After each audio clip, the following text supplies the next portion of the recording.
What's up everyone, it's Bucky. Welcome to your 8th Java tutorial. In this tutorial I'm going to be talking about a new type of data, and that's called an int. And what an int is pretty much not like double before, where you had numbers like 3.54, or you could use fractions or decimal points. With int, it stands for integer, and integers are whole numbers like 6 or 75 or 76. And you can only use whole numbers without a fraction and no decimal point. So another thing I want to point out is whenever you use int, like to divide and multiply and add and subtract, whenever you use two ints to do these operations, your answer is also an int.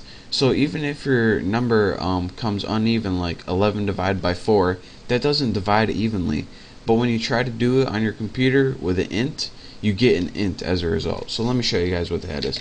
Let's go ahead and make three variables: girls, boys, and people.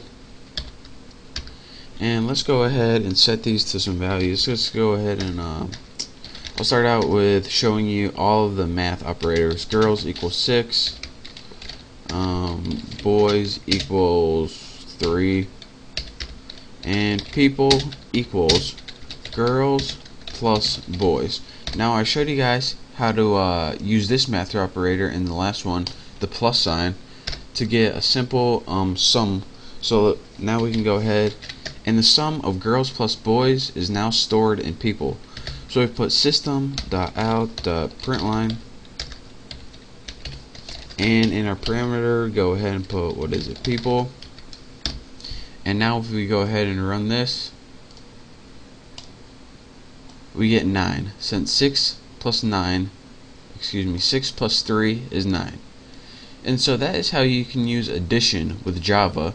But addition isn't the only thing you can use.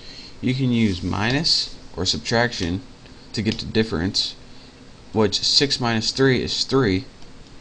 You can also do some other cool ones.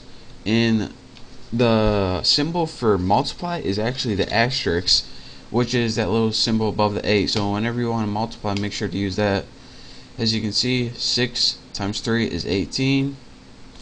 Divide is a special one. Now whenever you do this, you're going to get 2. But let me show you guys something where if you divide it uneven. Say you want to divide 11 by 3. Let's go ahead and see what our result is. 3. Well, we all know that 11 divided by 3 doesn't equal 3. What it equals is 3 point something. 9 divided by 3 actually equals 3. So what exactly is going on here? Well, Java said, alright, you want to work with ints? Well, ints are whole numbers, so whenever you ask the question in ints, I'm going to give you an int. So if you want to get this number exact, you need to use double. So go ahead and press OK, and there's your answer, 3.66. So that's the difference between int and double. Int gives you whole numbers, and double gives you like a fraction of a number, or numbers with the decimal points.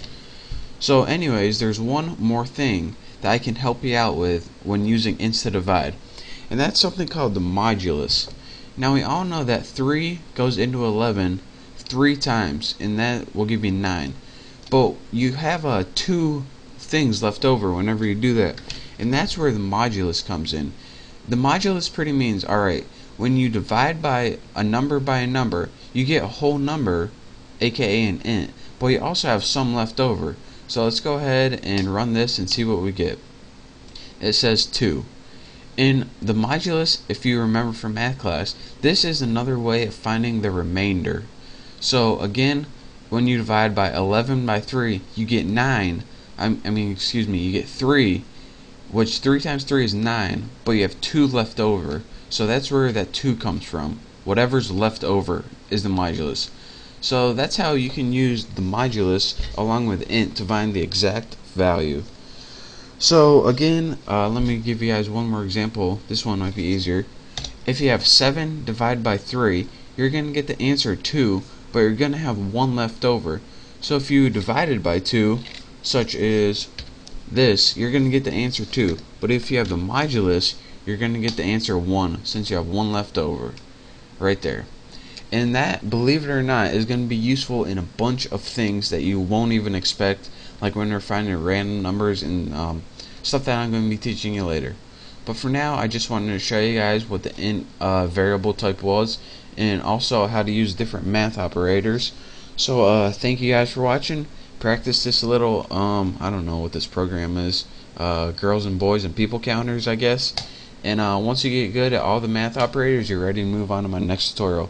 So again, thank you guys for watching. Make sure to subscribe, and I'll see you next time.